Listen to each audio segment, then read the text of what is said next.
Okay, so July 9th down to July 15th, a special reading, 3420, 3421, and 3422. Sinabi ko kanina doon sa daily reading natin, gagamit tayo ng isang deck kung saan tignan natin kung ano yung mga pag-uugali or ano yung mga dapat nating alamin kung saan manggagaling yung lahat ng kamalasan na magiging hadlang doon sa blessings. Maliit ito, maliit na card. Kukuha tayo dito ng tatlo. Una, the Two of Wands. Pangalawa, the Two of Swords. And pangatlo, the Knight of Wands. Ngayon, ito yung pinaka-cute, diba?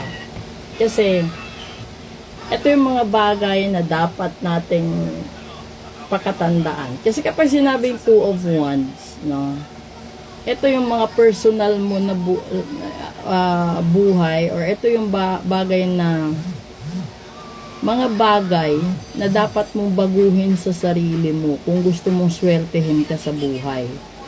Halimbawa, ano ba yung mga pag-uugali or mga ginagawa mo na alam mo namang hindi maganda, yun yung tanggalin mo para gumaan yung blessing sa buhay mo. Alam mo din kung ano yung kalakasan mo, alam mo kung ano yung strength mo. Wag mo lang ipagmayabang na yung pinakamalakas mong ugali is yung pagsisinungaling o pagiging abuso mo. Lalong-lalo na yung pagiging manipulator at saka yung narcissist. Kasi hindi magandang pag-uugali yon.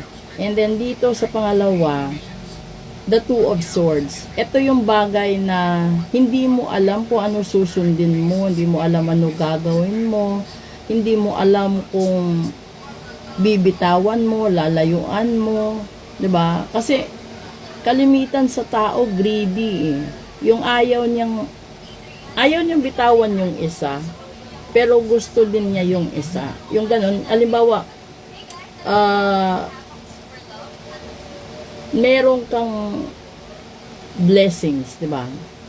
Bibigyan ka ng multiple choice ng panahon or ng Panginoon na ano ang gusto mong mahawakan or magkaroon sa buhay mo. Isang tahimik na buhay, magandang buhay, maaliwalas, pero i-give up mo yung barkada mo, i-give up mo yung bisyo mo, o gusto mo yung barkada mo, yung bisyo mo, pero mawawala lahat ng taong nagmamahal sa'yo, wala ng taong mag-aalaga sa'yo, bibitawan. Ito yung meaning doon ng crossroads, na alam mo kung ano yung kalakasan mo, alam mo kung ano pagkakamali mo, pagkukulang mo, at kung ano din yung meron ka na positive traits. Pero ang hindi mo alam, alin doon ang bibitawan mo, kasi sa tingin mo, hindi mo kayang mabuhay nang wala sila. Hindi mo kayang mabuhay na hindi mo ginagawa. Ito yung halimbawa, yung sanay ka magsinungaling. 'Di ba? Sanay kang manloko ng tao, sanay ka mang-uto ng tao, yung hanap buhay mo, yung pinagkakakitaan mo is panluloko sa kapwa mo. Yung magkabilaan, nanluloko ka ng tao, ganun din kasi yun, mapapera, relasyon, trabaho, negosyo, kahit sa mga magkakapatid, kahit sa pamilya, merong ganun na yung ayaw mong maghirap, ayaw mong magbanat ng buto, yung gusto mo lang is ikaw, na meron dito, meron doon, yung binibigyan ka dito, binibigyan ka doon, tapos yung iba naman kasi yung style nila, para ito, totoong buhay ito mapababae, lalaki, bakla o tomboy. Yung ayaw mong magbanat ng buto pero gusto mo ng iPhone. Yung ganon. Yung gagawin mo, maghahanap ka ng mga tao na pwede mong lokohin, utuin para makakuha ka ng ganon. Yung iba naman, bobolahin mo, uutuin mo, papaniwalain mong mahal mo para lang mabigyan ka, pagkabilaan. Ito, dito nanggagaling lahat ng problema. Yung isa, papaniwalain mong mahal mo. Kesyo mahal ka din ng isa, bibigyan ka ng kung ano-anong gusto mo. Tapos magmamahal ka ulit ng isa, sabay nung isa. Basta alam nyo lahat yung ganun, yung ibig kong sabihin na ganyan. So, kung ikaw yung tipo ng tao na ganito ang estilo sa buhay, darating at darating yung isusugal mo, this is the Knight of Wands, yung isusugal mo, buhay mo ang kapalit. At lahat ng panluloko mo sa kapwa, sa pamilya mo, sa kaibigan mo, yung kapalit buhay mo. O, eto kasi may mga tao na gusto silang magkaroon ng ganyan pero hindi nila, ito bigyan kita ng example. Gusto mo ng masasarap na pagkain. Pinaka minimal na example yon.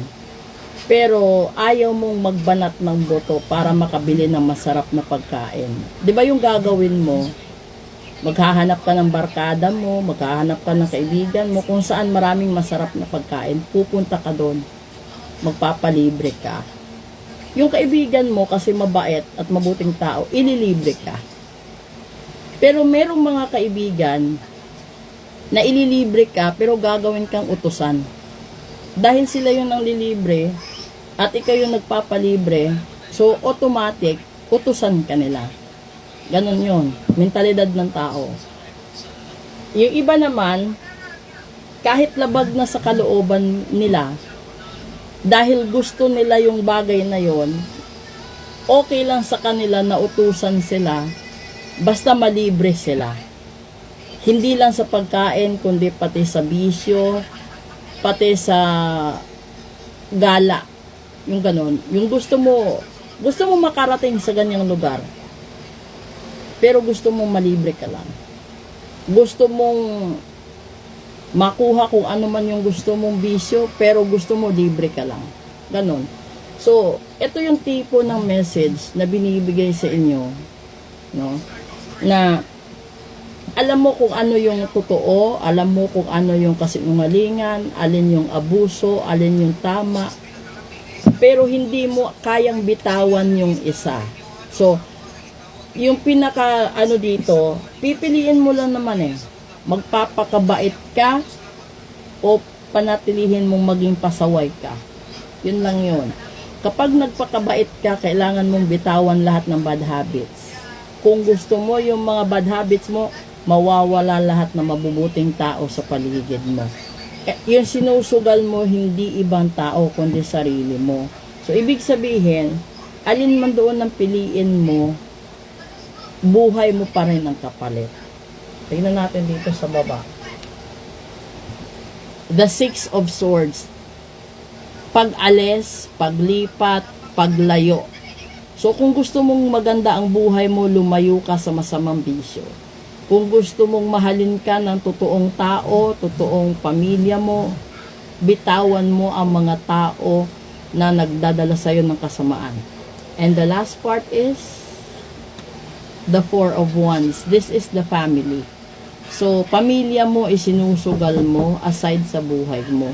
So, kung magpapatuloy ka sa mga negative na gawain, yung nasisira is pamilya mo. So, di ba? Nasa huli yung pagsisisi. Doon mo maaalala na wasak na yung pamilya mo dahil rin sa sarili mo.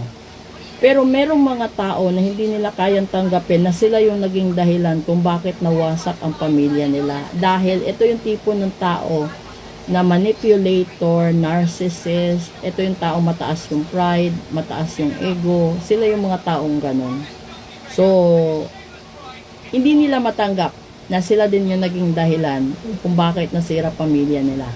So, kapag mayroong ganito sa buhay ninyo at kung ganito kayo na tipo ng tao, bago pa mahuli ang lahat, the crossroads na sinasabi dito, pag-isipan ninyo. Kasi yan yung bagay na pagsisisihan nyo habang buhay. Proceed tayo next episode.